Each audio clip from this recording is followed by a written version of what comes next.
Alright, so this is our charging circuit for our final project for electronics and instrumentation. It works by creating a voltage reference using two Zener diodes in series with a resistor so the correct current runs through them.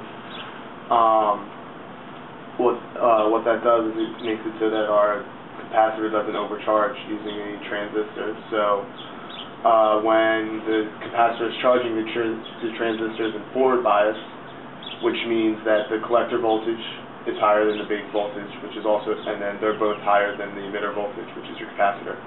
Once the capacitor reaches full charge, the transistor goes into cutoff mode, where the collector and emitter voltages are higher than the base, thus turning it off and not letting our capacitor overcharge. So here's our charging circuit. You can see the two Zener diodes, the resistor, the NPN transistor, and the capacitor. Next to it's a multimeter measuring the current voltage on the capacitor.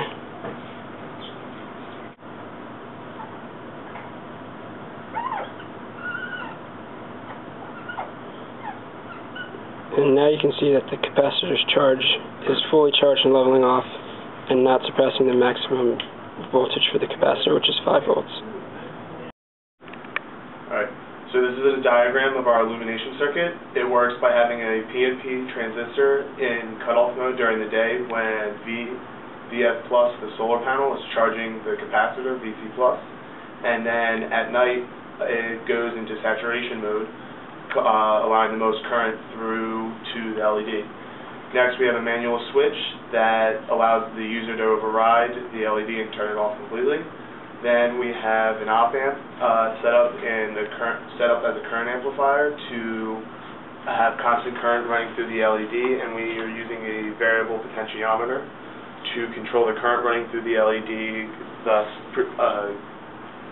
controlling the brightness. In the positive terminal, of the op-amp, we set up a stable voltage using a diode and a resistor in series. Since it's during the day right now, the transistor is off while the capacitor charges, and when we turn it on to night, the LED lights up and you can see that there's constant current because of the current amplifier we used.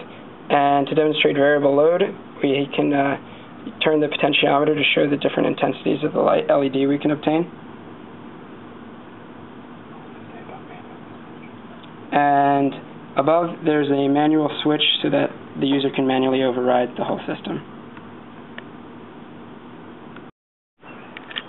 Alright, so here's a diagram of our charge monitoring circuit. The timer diagram in the upper left is based off the diagram in the spec sheet for the timer.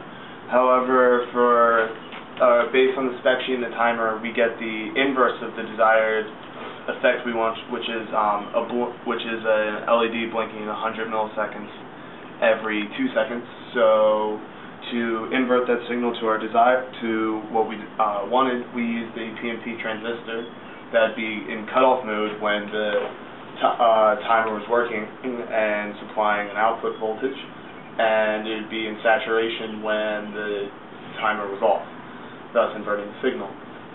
This then ran down to power a comparator, which compares the reference voltage in the bottom left, which should be at 4 volts when the capacitor is fully charged, to another voltage depending on whether it's the green or LED. Based off the voltage divider, it acts as our switch so that above approximately 4 volts the green LED is on, and then below approximately 4 volts when the capacitor is slowly discharging, the yellow LED will be on. So you can see right now that the green LED is blinking because it is above half usable charge at 4.7 volts.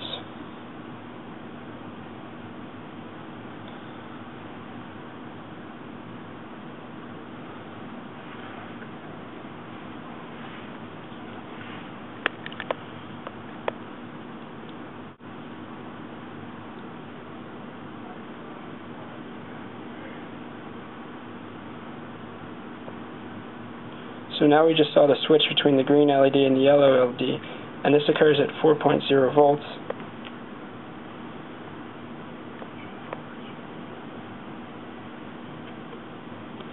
And so this continues on and is blinking during half of usable charge. Alright, so here is the diagram for the extra credit flashing red beacon. It works by having a PNP transistor in cutoff mode during the day and in saturation mode during the night, just like the illumination circuit.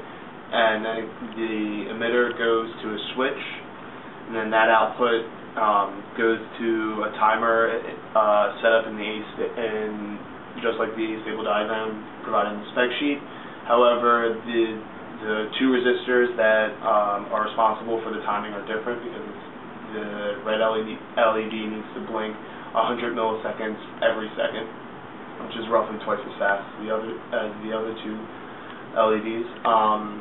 Then from the output of the timer, it goes to a PNP transistor because, yet again, the timer output is inverse of the desired effect. So using the PNP, we re-invert the signal, and then the output of the PNP transistor goes to power an op amp set up as a current amplifier to provide constant current through the red LED while it's blinking.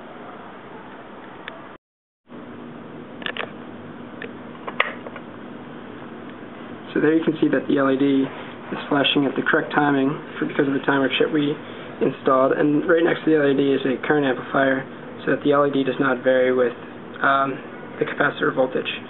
And here's the manual switch,